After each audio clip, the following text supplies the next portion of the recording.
زکریا علیہ السلام ځان د پاره یو زوی غواړي. یا الله وای تا ته منت کوم یو بچی راکې یرثنی و یرث من آل یعقوب، چې مانم دا دین په میراث کې اوسي، د یعقوب علیه السلام نه ویسي. دا روسته رشتہ دارانو ته چې زه ګورم نو زما زړه کې یره ده چې دوی به حق ونه رسوي.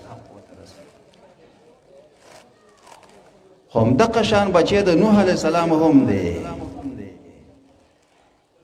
زکریا علیه السلام ته الله زوی ورکو، خو به حیث نبی نوح علیه السلام هم دغه شان زوی دی، خو هغه د نوح علیه السلام په خبره باندې عمل کوونکی نه دی. یعنی اسی په ظاهري طور سره وارث خو دی، زوی دی، طریقه پاتې شي د پلار نه زوی وړي، خو چونکې زوی مؤمن نه دی نو الله ولا وراثت هم ختم.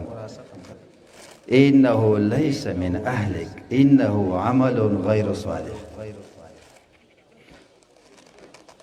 زمونږ او تاسو دا خواهش چې مونږ به د نبی وارث څنګه جوړیږو. نو د ابو هريره رضی الله تعالی عنہ یو مشهور قول دی او ټول علماء کرامو ته معلوم هم دی. هغه به کله کله بازار ته راوته، د مدینې په دې کوڅو کې به ګرځېدو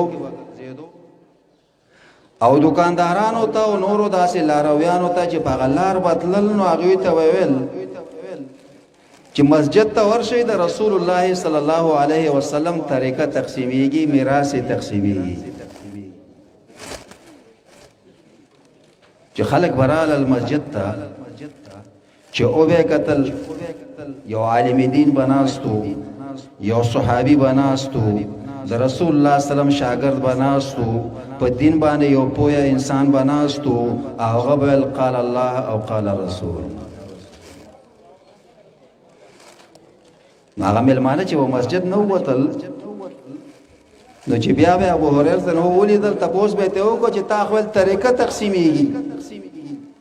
زمون خدا خیالو کجوري وای، غنمان وای، پیسې وای، نقد وای، طریقه چرته وا.